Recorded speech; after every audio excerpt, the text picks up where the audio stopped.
ሰላም ሰላም እግዚአብሔር ከእናንተ ጋር ይሁን በያላችሁበት። ዛሬም ድረስ የኢትዮጵያ ኦርቶዶክስ ቤተክርስቲያን መከራና ስቃይ ጥቂት አጉራ ዘለል የሆኑ የሃይማኖት ተከታይነት ባህሪ ተላብሰው ህዝብ የሚጨፈጭፉ በብሔር በጎጥ በሰፈር ተቧድነው የህዝቡን ስቃይና መከራ መጠቀሚያ የሚያደርጉ በሶሻል ሚዲያም በምድር ላይም የኢትዮጵያን ህዝብ ዋጋ የሚያስከፍሉ ወይም ደግሞ የአማራን ህዝብ ዋጋ የሚያስከፍሉ ኢትዮጵያ ኦርቶዶክስ ቤተክርስቲያን እምነት ተከታዮችን ባገኙበት ጨፍጭፈው የሚገሉ በርከት ያሉ ወንበዴዎችን በርከት ያሉ ነፍሰ በላዎችን ተመልክተናል።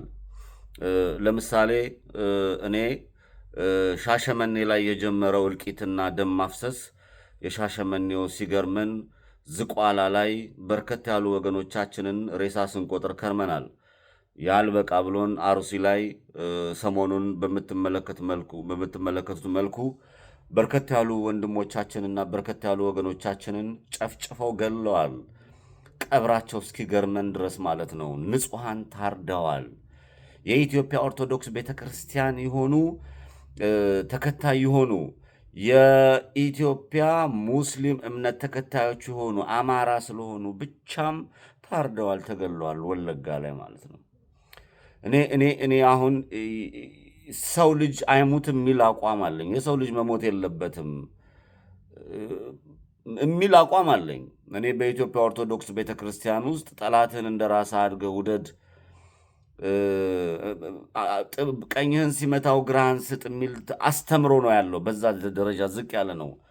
በሙስሊም ወንድሞቻችን አንዳንዶቹን እናደንቃለን፣ ትትናቸው ቁርአናቸው ላይ ያለውን ግን ተገልጦ ስንመለከተው በጣም አስቸጋሪ ነው። እኔ መንግስትን ጨምሮ ዛሬ ወሎ ላይ በርከት ያሉ ጎጃም ላይ በርከት ያሉ የኢትዮጵያ ኦርቶዶክስ ቤተክርስቲያን ጠላትነት አድርገው የኢትዮጵያ ኦርቶዶክስ ቤተክርስቲያን አማኞችን ብቻ አሳደው የሚገሉበትን ነገር ስትመለከት ምዕመኑና አገልጋይ ነን የሚሉት ለዚህ አገልጋይ ነን የሚሉት በቃ ዲያቆን ሄኖክ ኃይሌ የተባለ ግለሰብ ለዚህ ተጠያቂ አድርገዋለሁ። እኔ አቡነ ሳውሮስ የተባለ ሰውዬ ያንን ቤተክርስቲያን ክዶ ያችን ቤተክርስቲያን አላስፈላጊነቷን አስቀምጦ ሲኖዶስ መሰርታለሁ ብሎ ጠጪ ቃሚዎችን ሰብስቦ ቤተ ክርስቲያኒቷን የካደ ጥሩ የሆነ ወጠምሻ ዱርዬ ለቃሉ አጠቃቀሜ አልጸጸትበትም። ምክንያቱም ክዷል። ስለ ኃጢአቱ ንስሐ ሊገባ ይችላል።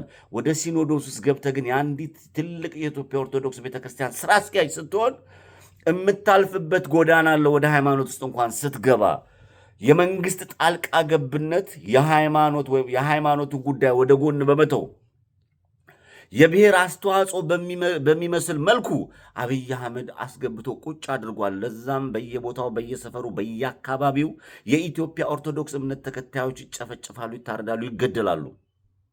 ይሄ በተጨባጭ የተቀመጠ ነገር ነው፣ የምናየው ነው።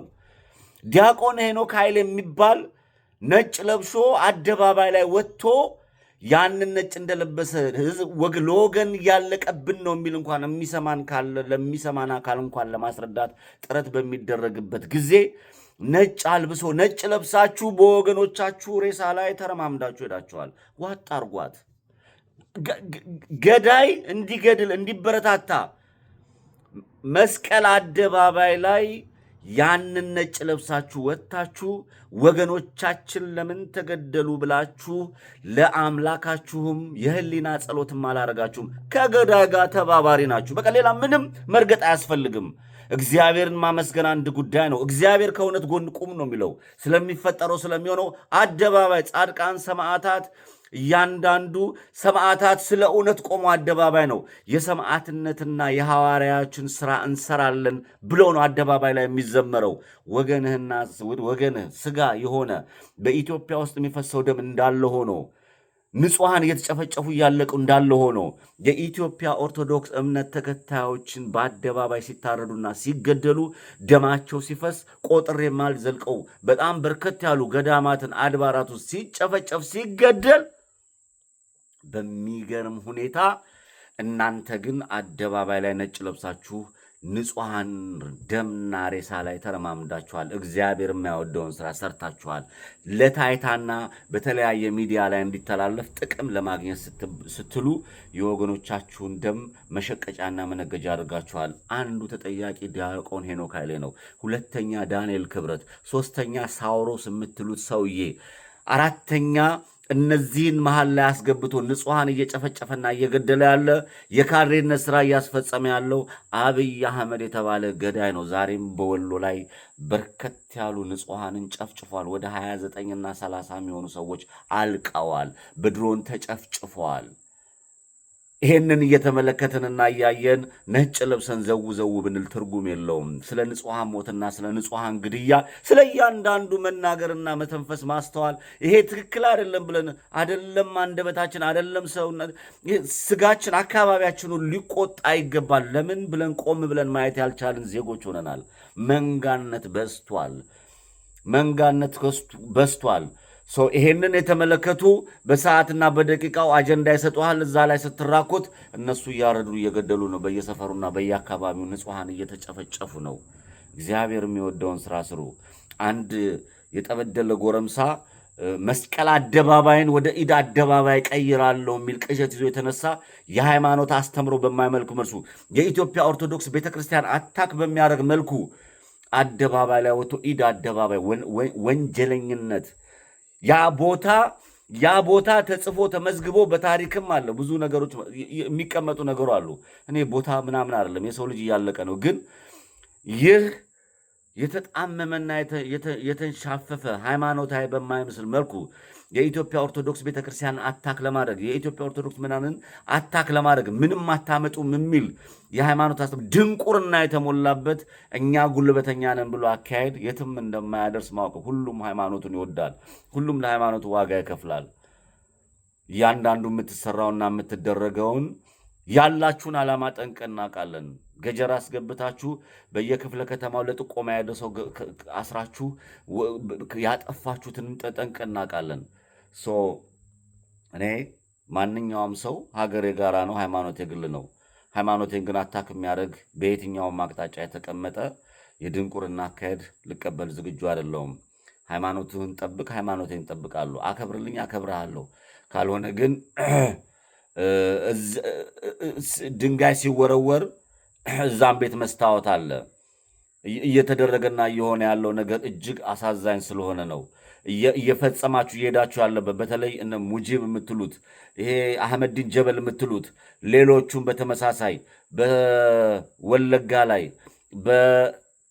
በሻሸመኔ ላይ፣ ዝቋላ አቦ ላይ፣ ዛሬ ደግሞ አሩሲ ላይ፣ በተጨማሪ ወሎ ላይ የተፈጸመው ግፍና በደል የሚያምና የሚያንገበግብ ነው። እኔ ያመኛል፣ ያንገበግበኛል። ስለ ወገኖች እጨነቃለሁ፣ አስባለሁ። ማንም ይሁን ማንም መሞት የለበትም። ሁሉም በሰማይ ፍርዱን ያገኛል። ሃይማኖት ትክክል ነው፣ ትክክል አይደለም፣ ሀገር የጋራ ነው። በዛ ደረጃ ተሳስበን ማንሄድ ከሆነ እየሄዳችሁ ያላችሁበት መንገድ እየተመለከትኩ ያለሁት መንገድ ሩቅ የሚወስድ አይደለም። ያችን የኢትዮጵያ ኦርቶዶክስ ቤተክርስቲያን ለማጥቃት ለማጥፋት በአብዛኛው በዝምታ ተውጧል። የመንግስት ፖለቲካ ጣልቃ ገብነት፣ መንግስት የራሱን ሰዎች አስፍኖ የኢትዮጵያ ኦርቶዶክስ ምዕመናን ዝምታ፣ የኢትዮጵያ ሕዝብ የኢትዮጵያ ሙስሊሞች መሪዎች የሆኑት ትላንትና ከኢራን ጎን ነኝ ምናምን የሚል ቅዠት አምጥቶ የሄደበትን አቅጣጫ ማየት ተችሏል።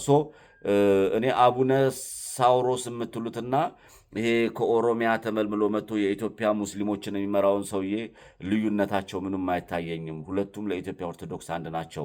የኢትዮጵያ ኦርቶዶክስን በጠላትነት ፈርጀው በጠላትነት የሚያጠፉ የጠላትነት ስሜት ያላቸው ክርስቲያንን አንገቱን አይደለም በጀርባ ሊያርዱ የተዘጋጁ ራስን የማጠብቅ ከሆነ እንደ ጠላት መድበው በየአካባቢውና በየስፍራው እየጨፈጨፉ ነው። እኔ ኦርቶዶክስ በሙስሊም ላይ ነሳ፣ ሙስሊም በኦርቶዶክስ ላይ የሚል ድንቁር፣ ሁሉም ሃይማኖቱን ያክብር።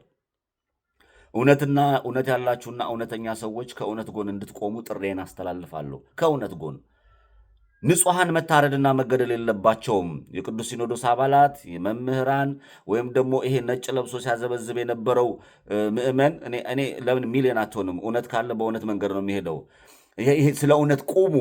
ስለ ንጹሐን የህሊና ጸሎት እንኳን ማድረግ የማችሉበት ደረጃ ሲታይ ከበስተጀርባ ምን አለ የሚለውን ነገር ማየት ይቻላል። በሴራና በክፋት ኦርቶዶክስ ማጥፋት ይቁም።